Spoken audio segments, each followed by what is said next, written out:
Que la paz de Dios, que sobrepasa todo entendimiento, esté guardando nuestros corazones. Que la paz de Dios, que sobrepasa todo entendimiento, esté guardando nuestros corazones y nuestros pensamientos en Cristo Jesús, Señor nuestro. Les saludo a su hermana y amiga Jocelyn Rivera desde este su espacio Liderazgo Punto Clave. Dándole la gracia a Dios por tener el favor de la presencia de cada uno de ustedes y a nuestro hermano también que siempre nos apoya en este su programa Liderazgo Punto Clave. En el día de hoy y a propósito de que mañana 5 de julio se estarán celebrando las elecciones presidenciales en la República Dominicana, hemos querido hablar de un tema importante. La propuesta política del Reino de Dios es un estudio basado justamente en la Biblia sobre iglesia, sociedad y Estado, realizado por el teólogo latinoamericano Darío López. Y es importante que nosotros entendamos que en estos momentos a nivel de América Latina, de alguna manera la participación política de muchos cristianos en este momento está siendo confusa, completamente ineficaz y lamentablemente muchas veces terminan de manera no deseable. De alguna forma todavía le queda un largo camino por recorrer a los cristianos en el campo de la política. El hecho es que los cristianos han ingresado al quehacer político sin tener una cuidadosa reflexión de los fundamentos bíblicos y teológicos y sin la formación sociopolítica necesaria para tener una participación política con conocimiento de causa y apegada a los principios del reino de Dios. Es importantísimo que nosotros entendamos que como creyentes la política pudiera ser un campo de misión para los que tienen ese llamado, para los que tienen esa vocación. Cabe reiterar que los cristianos tienen el desafío de revestir justamente esa actuación que hemos tenido hasta ahora en el mundo de la política y darle un sentido de responsabilidad, sabiendo que no es suficiente las buenas intenciones para incidir en la transformación de las estructuras de injusticia e iniquidad social que tiene nuestra sociedad. Como decimos en otra parte, nuestro país necesita con urgencia políticos con claro compromiso ético que trabajen para solucionar los grandes problemas que aquejan a la población mayoritaria, que fomenten la participación ciudadana, que no se antepongan sus propios intereses a los intereses más vulnerables y que la integridad no sea solo un elemento de discurso, sino que sea un elemento que realmente identifique su accionar político cada día. Es muy importante que nosotros entendamos que el incursionar de los evangélicos a nivel de América Latina en política demuestran que de alguna forma ellos han seguido la misma ruta de los políticos tradicionales. Es decir, no se han visto libres de problemas como lo son problemas de corrupción, problemas de clientelismo, problemas de ambición y otros tantos problemas. Muchas veces las personas cristianas, creyentes que han participado en política, de alguna manera dan un testimonio muy lejos de lo que establecen los principios del reino de Dios, de lo que establece el modelo de Jesús. Y debido a esto, definitivamente nosotros necesitamos que si algún creyente entiende que tiene la vocación de servir en el campo de la política, tiene que asumir las responsabilidades que le corresponden. Es muy importante que nosotros entendamos que nuestros púlpitos nunca son espacios para propaganda política partidaria y que los templos no pueden convertirse en locales donde se proclame algún candidato en específico. Es importante que nosotros como creyentes entendamos que no somos una masa que fácilmente se puede manipular a favor de cualquier candidato. Es importante que nosotros entendamos que no podemos utilizar nuestra fe, no podemos permitir que nuestra fe cristiana sea manipulada y que nuestros cultos se conviertan en centro de captación para electores y centro para propaganda política. Necesitamos entender que en el campo de la política es una frontera misionera, sí, claro, pero tiene sus propias reglas de juego. en las cuales el lenguaje religioso y las buenas intenciones no son suficientes si se desconoce el terreno en el que los acuerdos y el consenso son el pan de cada día. En otras palabras, la política no es un campo en el que deban transitar los novatos e improvisados, como tampoco los arribistas y ambiciosos. Entre otras razones, porque el juego del poder exige, además de una cultura política mínima y de una experiencia previa de gestión de ciudadanía, exige competencias profesionales y sobre todo exige sólida ética. Es muy importante que nosotros tengamos eso muy pendiente. También es bueno ver que la experiencia de los últimos años que hemos vivido indica que una muy buena parte de los evangélicos que han estado en el espacio público o se presentaron como candidatos carecían de un discurso público basado en los principios del reino de Dios. Lo que tenían era un lenguaje religioso adornado con citas bíblicas casi siempre sacadas de su contexto o manipuladas para legitimizar sus acciones sociales y políticas, pero demasiado lejos de una teología bíblica que refleje una reflexión crítica sobre el tema del poder y de la política como servicio al prójimo.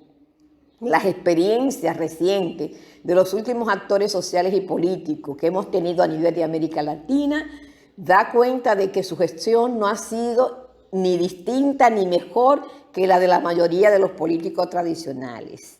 A pesar de ese déficit ético, un déficit que ha puesto en tela de juicio el testimonio público de todos los ciudadanos evangélicos, no se puede negar que la comunidad evangélica ya no pasa desapercibida en nuestra sociedad.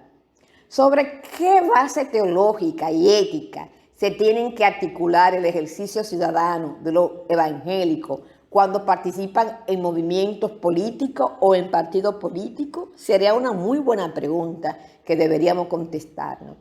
¿Qué fundamentos bíblicos deben moderar la práctica política de los ciudadanos evangélicos cuando estos se encuentran en espacios de poder? Bueno, si nosotros vamos al libro de Lucas, capítulo 1, desde el versículo 52 en adelante, más bien, si vamos a Lucas capítulo 1, desde el versículo 46 al 55 en adelante, nos encontraremos con el cántico, el Magnificat o canto de María. Allí, por ejemplo, es un contenido inevitablemente político el que expresa María en este canto del Magnificat. La esperanza mesiática tiene como horizonte una completa transformación de las relaciones sociales y una inversión radical de la pirámide del poder. Dice de la siguiente manera: quitó de los tronos a los poderosos y exaltó a los humildes, a los hambrientos colmó de bienes y a los ricos envió vacíos. Las palabras de María pueden explicar por qué para Dios es tan importante este ámbito político. Dios está sumamente interesado en mejorar y transformar las relaciones que se establecen en este sistema de nuestra sociedad. Además, el contenido de Simón en sus palabras de Lucas capítulo 2, versículo 25, y de la profetisa Ana en Lucas 2:38, indican que para ello la presencia del Mesías en el escenario de la historia humana estaría conectada con la liberación de Israel. Es muy importante que nosotros entendamos que en las Escrituras, sobre todo en el Nuevo Testamento, tenemos modelos a seguir para cada uno de los creyentes y en particular para esos creyentes que entienden que su llamado es el campo político. Es importante que cada uno de nosotros sepamos que sí, siempre hay espacio para la aspiración humana. Y uno de estos temas aparece justamente en Lucas capítulo 22, del 24 al 27.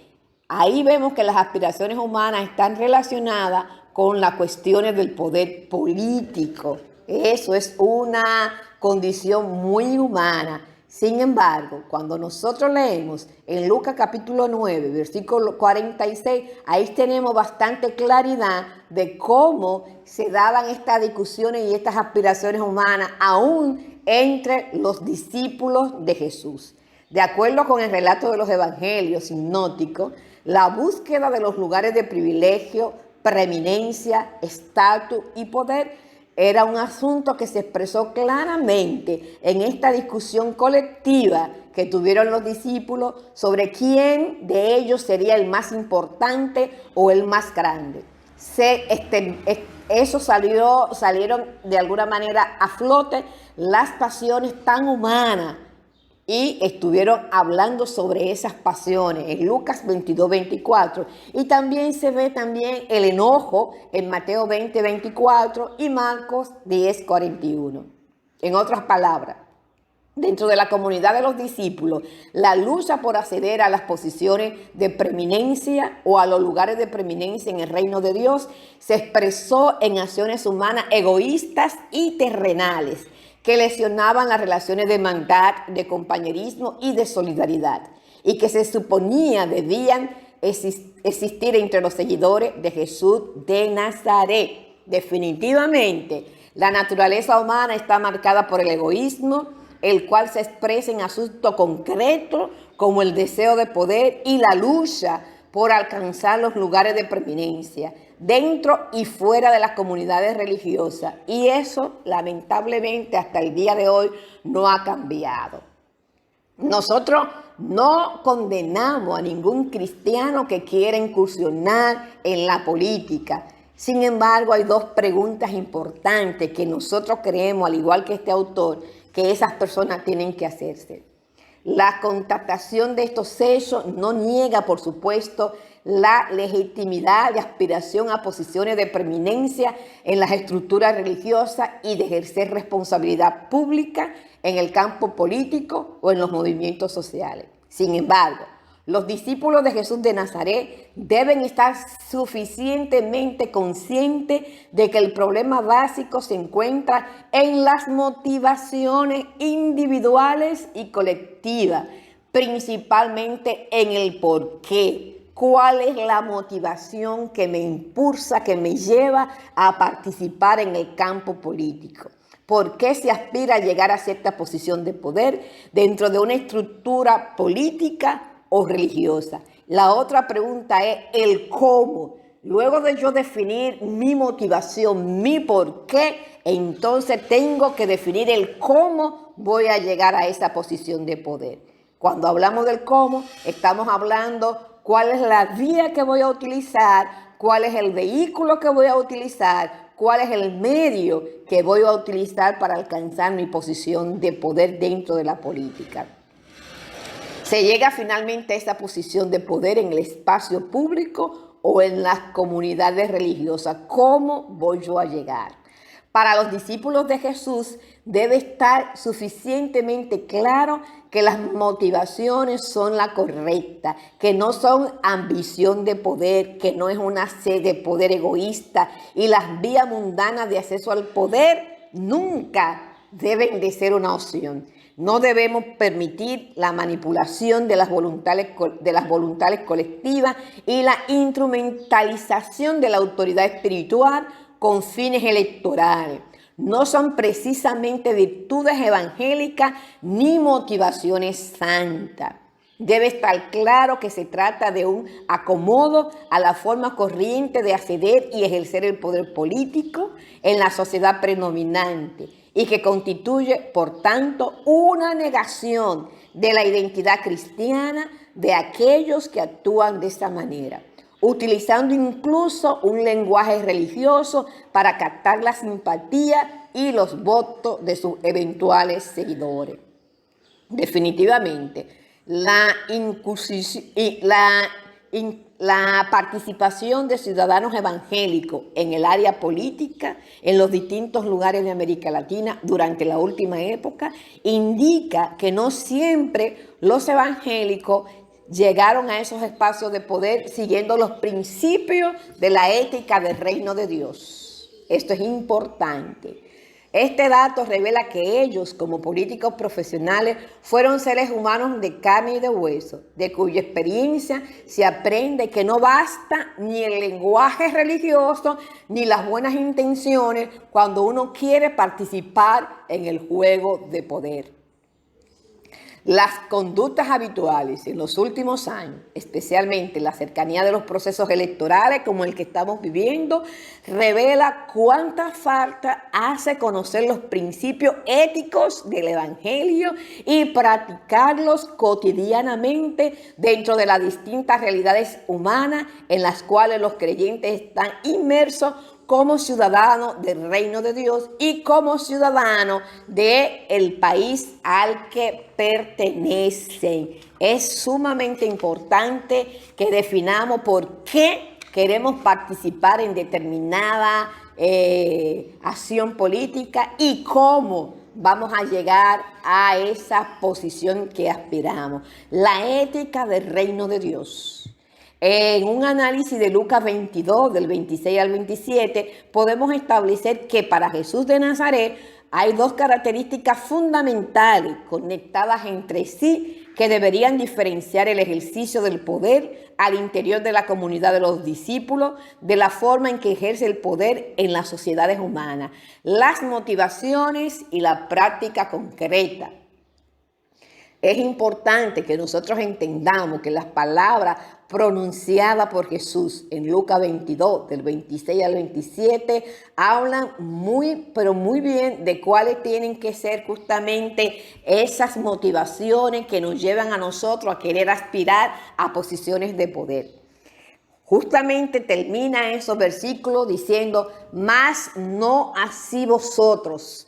Estas palabras de Jesús indican que los discípulos, como ciudadanos del reino de Dios, tienen que olvidarse de rango y de preeminencia.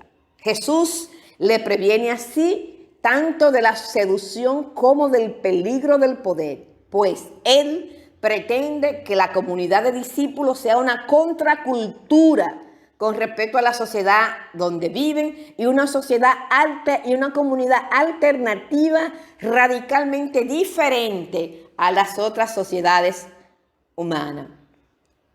Esto es así porque en la comunidad de discípulos la pirámide del poder se invierte, ya que la grandeza, cuya base es el amor, hasta el sacrificio expresado en el servicio desinteresado al prójimo, consiste en darse a sí mismo como ofrenda para que otros disfruten de la liberación integral que el reino de Dios ofrece a los que se deciden a seguir a Jesús de Nazaret, encarnado, crucificado y resucitado.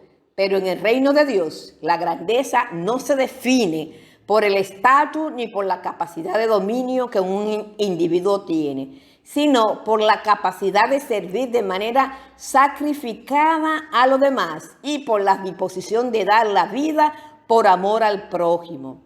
Esto es así porque al interior de la comunidad del reino la autoridad se legitima en el servicio y el poder tiene sentido solamente como servicio al prójimo. Y es que Jesús de Nazaret, con su actitud y sus palabras, puntualiza la necesidad de una transformación radical de la sociedad en una cultura sin rango, en una cultura sin privilegio. ¿Cuáles son las lecciones que nosotros como creyentes podemos extraer de los evangelios y del modelo de Jesús? ¿Qué podemos aprender sobre las aspiraciones humanas, la forma como se utiliza la autoridad en las estructuras de poder y sobre la inversión de valores en el reino de Dios? Es posible articular líneas pastorales sobre las que descanse la práctica del poder político entre los seguidores de Jesús. No se trata de elaborar un manual de funciones o una receta pastoral. Sin embargo, sí es posible establecer principios que ayuden a los creyentes a sentir, pensar y actuar bíblicamente dentro de un terreno en el que la presencia evangélica no ha sido necesariamente distinta de la de los otros actores colectivos o sujetos sociales y políticos. Especialmente porque para caminar por los pasillos de poder y actuar en el campo de la política no son suficientes ni el discurso religioso ni las buenas intenciones, ya que se necesita conocer qué se hace en el espacio social y cómo se logran los acuerdos y los consensos entre los diversos actores presentes en la comunidad política.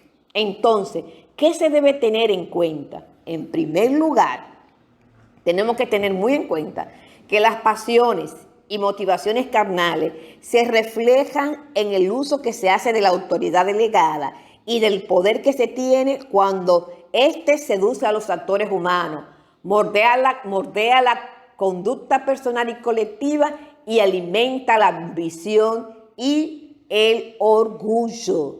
Esto es así porque para asegurar la vigencia del régimen, todo signo o señal de resistencia debe ser silenciado y no debe ser el ejemplo que tenemos que seguir los creyentes.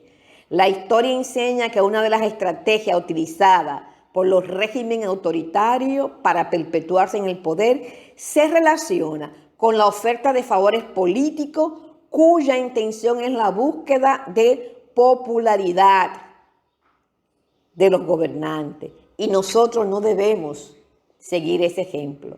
Es importantísimo una internalización de los valores del reino de Dios que se reflejen claramente en un estilo de vida basado en el servicio desinteresado al prójimo.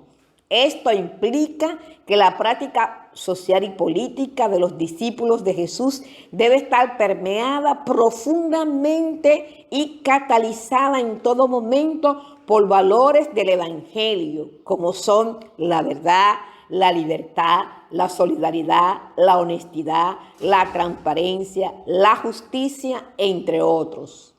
Esto supone que la santidad cristiana, más que un simple artículo de fe o un mero principio doctrinal, debe ser la marca visible que diferencia el estilo de vida de los discípulos cuando estos se hallen en el ejercicio del poder religioso o del poder político.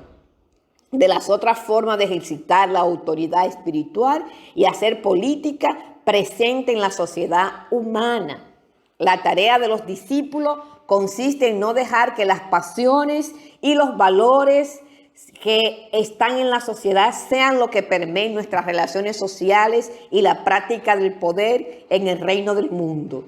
Es importantísimo que toda personalidad que quiera de alguna manera incursionar en la práctica de la política entienda el poder del amor, entienda que de alguna manera no tiene que enseñorearse sobre lo demás y que tiene que poner en práctica los valores del reino de Dios, porque dentro de la comunidad del reino, la autoridad recibida de parte del Señor se legitima en una práctica concreta de servicio al prójimo, una práctica que debe ser constantemente alimentada por valores evangélicos, y volvemos a mencionar algunos, como la solidaridad, la justicia, la búsqueda del bien común y del compañerismo. Motivaciones egoístas cuyo horizonte es una instrumentalización del poder político o del poder religioso en beneficio de un individuo o de una élite, al igual que una práctica autoritaria manifestada en actos como la violación de la dignidad humana de los sectores sociales más vulnerables, entre otros, son dos de la marca que perfilan la forma de entender la autoridad delegada y utilizar el poder en los reinos de este mundo.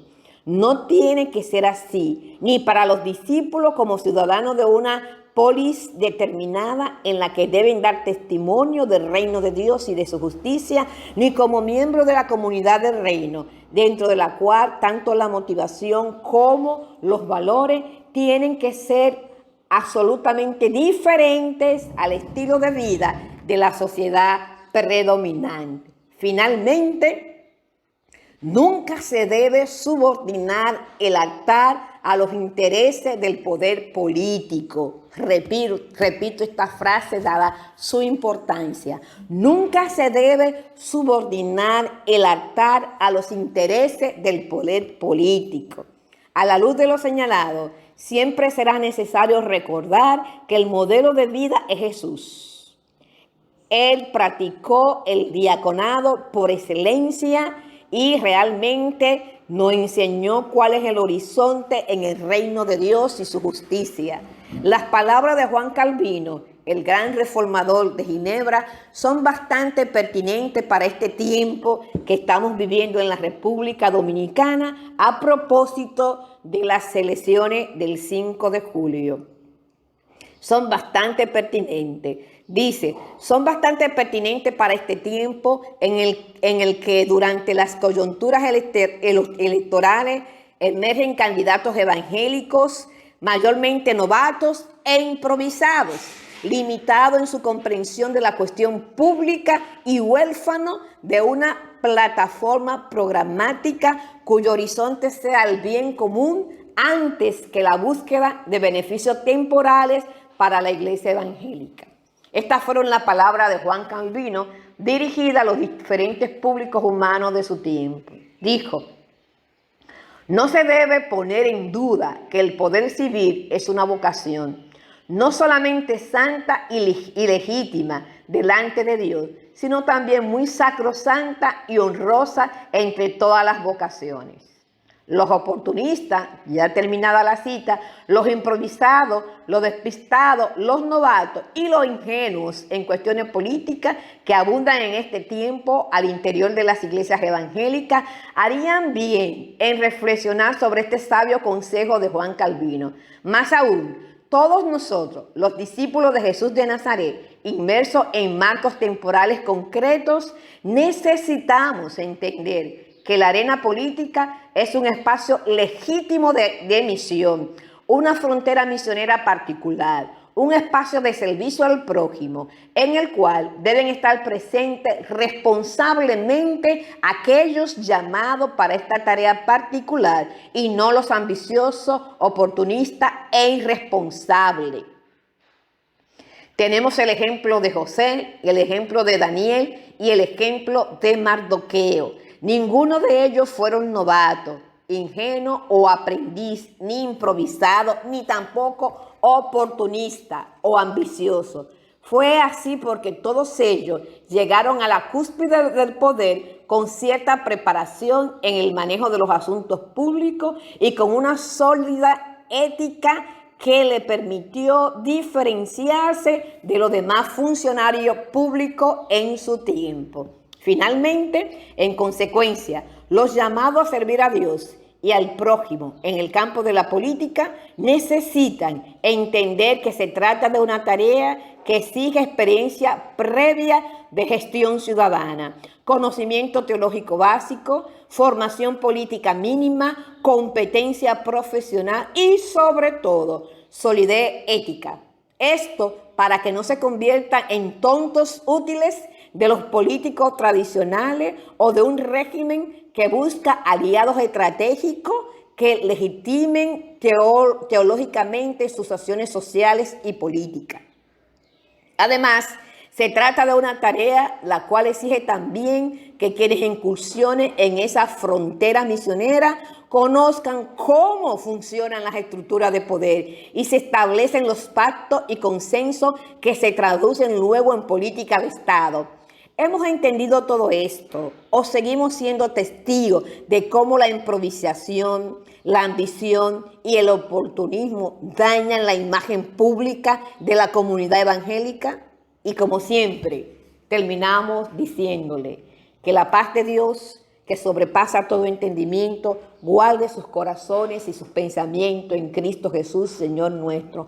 Quisimos traer esta breve reflexión de nuestro teólogo Darío López a propósito de la coyuntura electoral y política que estamos viviendo en la República Dominicana, tratando de arrojar un poco de luz para que realmente entendamos que sí, los evangélicos también podemos participar en política, pero tomando en cuenta todo esto que acabamos de escuchar. ¿Cuál es la motivación? ¿Por qué lo queremos hacer? ¿Y cómo vamos a llegar a lograr nuestras aspiraciones, sabiendo que sobre todas las cosas el modelo a seguir siempre, en cada espacio, en cada área, tiene que ser el modelo de Jesús. Su hermana y amiga Jocelyn Rivera, y siempre les invito que estén visitándome en mis redes sociales, principalmente en mi canal de YouTube, Jocelyn Rivera, Lecciones Aprendidas. Que la paz de Dios, que sobrepasa todo entendimiento, nos esté dando el discernimiento necesario para saber definitivamente cuál es